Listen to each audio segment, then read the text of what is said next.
Hey, folks, welcome to Market Intraday Analysis by InTheMoneyStocks.com, your leaders in pure technical analysis, avoiding all that Wall Street hype. Today, Tuesday, January 18th, 2011. Well, the markets are flat today. Again, we're going up, down, just chopping around that flat line on the markets, with the Dow Jones Industrial Average higher today because key Dow stocks are strong, up 61 points. Now, again, that sounds very, very strange, but if we look at some of the key Dow stocks, the Dow is leading today in a huge way. IBM is up ahead of earnings. You have Chevron and Exxon, two major components. I could go on the list, and we're seeing Caterpillar up as well. I mean, take a look at some of these charts, guys. Caterpillar up $2.44. What a monster move here. IBM with earnings after the bell up 95 cents. Chevron is up about 55 cents. Exxon is also having a good day, up 69 cents. And again, these stocks are all major components of the Dow, which, remember, is only 30 stocks. So again, it's a very weird market today because you have the Dow up so much. The Dow is up about 0.5%, and the S&P and the Nasdaq are flat. If you take a look at the spiders here, which reflects the S&P, the SPY is only up 8 cents on the day, and the S&P 500 right now is just up half a point. Nasdaq is up 2.5 points, and again, the Nasdaq is lagging only because Apple Computer again is down about $7. Apple Computer has roared back. They have earnings after the bell as well. Take a look at this chart though. Initially, Apple Computer gapping down in a huge way. Why? Because Steve Jobs announced that he is leaving the company because of health concerns. So again, this time it was interesting because they didn't give a timeline for his return, which probably means that there's a likelihood he will not return, but you never know. Either way, the stock is getting a good move up here off the lows. This thing got as low as 326 today. It's now back to 341 and change. And again, they report earnings after the bell. You have IBM after the bell. Cree, which isn't such a big player, but CREE, I believe, reports after the bell. That's just up 20 cents. That stock is by no means has the same type of chart as what we've seen in some other players. Plus, LEDS, which was a stock that reported last week, got crushed. Look at the gap down on this last week. A monster move down. So I think people are a little more cautious on Cree because it's the same sector. Now, that could bode very well for Cree because its expectations are lowered, but you never know. And again, I don't play earnings, so it's just not some risk. I always want to take the 95, 90, 85% winning percentage trades, and anything on earnings is a hit or miss. I mean, you're talking 50, 50, 40, 60 in that range, not nearly enough to make it worth my while to risk my hard-earned trading profits. Okay, let's go back to some other things, folks. Again, the Dow is leading today, but the S&P is basically flat. The markets overall, you kind of ignore the Dow. Remember, the Dow's only 30 stocks. So if you have 5 stocks up big in the Dow is going to be up if everything else is flat pretty nicely. And I think we are seeing that today in a very, very key way. All right. What else do we have going on here? Obviously, this is the daily chart of the SPY. I want to go to the intraday again. The intraday, again, seems stuck between this area right here. And again, you can see a little bit of a baseline support if you connect the lows down here. 1, 2, 3. It's been choppy, but it's getting more and more fine-tuned. If this takes out this little pivot top, expect a move to 129, probably about 75 to 130. 130 could ultimately be the target on this market to the upside, although again, it seems a little unlikely the markets would get a huge move up ahead of such big earnings, although again, light volume is intact and really, controlling this market. Take a look at the volume today. The first hour of trading, even the first half hour was decent. Then look at the fall off in volume. It's gotten to the point where people are just sitting on the sidelines waiting for that IBM, waiting for Apple, and then tomorrow morning before the market opens, Goldman Sachs reports. Let's take a look at Goldman Sachs.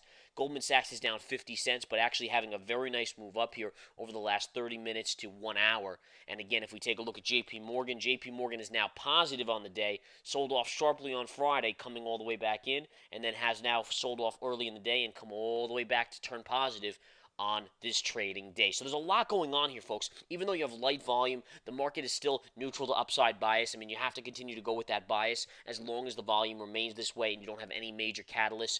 Although I will say this week is going to be very interesting because you have options expiration. It's only a 4-day work week. So again, trading on Tuesday, Wednesday, Thursday, Friday. Options X on Friday, which usually means volatility intra-week. And then you also have these key earnings announcements. You have economic reports coming out, and there's a lot of data that will be flooding the market, whether it's earnings or economics. So a lot to expect here, a lot of volatility expected. Today again is kind of the calm before the storm, in my opinion, because you don't have any major earnings out yet. You got a couple this morning, but nothing of major concern. Apple will be huge. IBM will be huge for the tech sector. Then tomorrow, Goldman Sachs, and the earnings just continue. Later this week, we have Google. Google will report. I mean, you have Bank of America, GE, Citigroup reported this morning, but again, Citigroup's kind of a non-event compared to the other guys out there like J.P. Morgan. And again, keep an eye on these plays, folks. It's going to be a wild one. All right, now let's go over here. And by the way, folks, if you want to get involved, if you want to profit, if you want to get educated, and we really and frankly cater to the wiser investor, the investor that probably has a good education behind them, that has that open mind to learn and really grasp what we're saying, because we talk about some interesting stuff here. It's not super complex, but you have to not be a piker out there and actually want to learn. You learn, you'll be king of the castle from here on out. And that's the beauty of it, folks. That's how I started. I just studied and studied and came up with new principles, and here I sit, making money endlessly every day trading the markets. It's a beautiful thing. I mean, it really is. And again, I encourage you, because if I could do it, anyone could do it. I do have a college education and so forth, but overall, I didn't think that helped me learn anything necessarily in the trading. It happened to be with my, yearning to learn, yearning to grasp the keys of the market, and the unwillingness to budge on the, giving up. When things look darkest, which they always do when you're a beginning trader, you go through periods where you say, can I actually do this? If you stick with it, and if you're disciplined, and if you have a mind to grasp the market and understand the true market, not just what the hype is saying on the media, that's BS. But if you can understand the true market, you will be an expert pro, and you'll make money from here on out. I mean, it's that simple.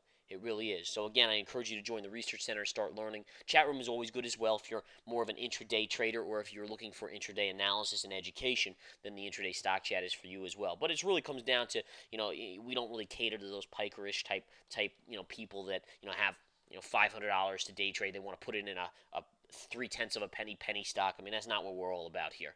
All right, in any case, let's go back to the spiders here. Let's talk a little bit about what we're seeing.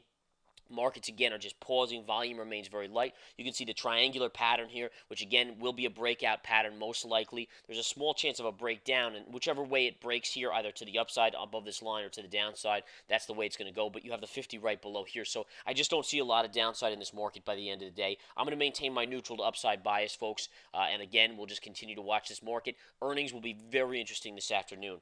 The UUP is down, but just slightly on the day, so dollar slightly down, market's flat to positive. Kind of works in that setting. The GLD is having an okay day today, up 77 cents. Not much, and not much seeing here. And again, the USO, folks, is flat on the day. Was down quite a bit early and then has come back. We also see good gains, as I mentioned, in Chevron and Exxon, which are two oil stocks as well. Amazing to see Apple really recover.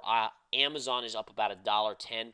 Above 190, I do like Amazon as a possibility of a short. You can see it pierced 190 right here, sold off, right here again, and sold off.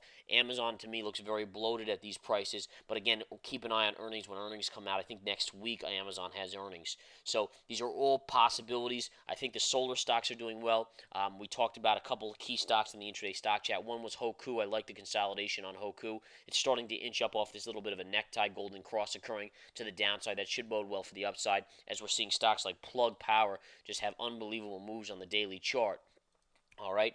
One stock I want to give you guys a little heads up on here is Zane. Zane is a very thin one, so you got to be super careful with it, but looks like a breakout to me, and it should be able to, if it can get through this 50 moving average, the upside target would be the 165 level.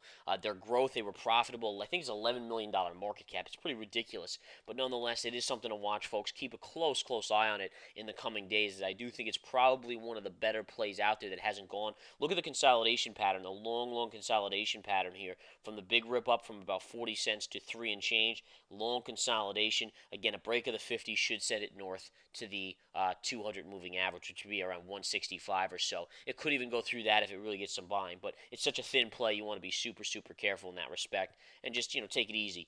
But nonetheless, the chart actually, believe it or not, based on what I'm reading on the fundamentals and the financials, it looks to be the play that I would probably be looking for overall, and quite interested in. Definitely quite interested in.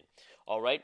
SPY here again up 11 cents. That's the daily chart. Let's flip back. And you can see we're starting to inch up again. Just continue to remember, folks, as long as you continue to see this market doing its thing here, just remember that it's very likely the market will float neutral to positive, especially before these earnings announcements. After the earnings announcements, who knows? Come join the Research Center. Come join the Intraday Stock Chat. It promises to be a fun after hours, fun morning tomorrow, and fun trading day the rest of the week, or trading days the rest of the week. Take care.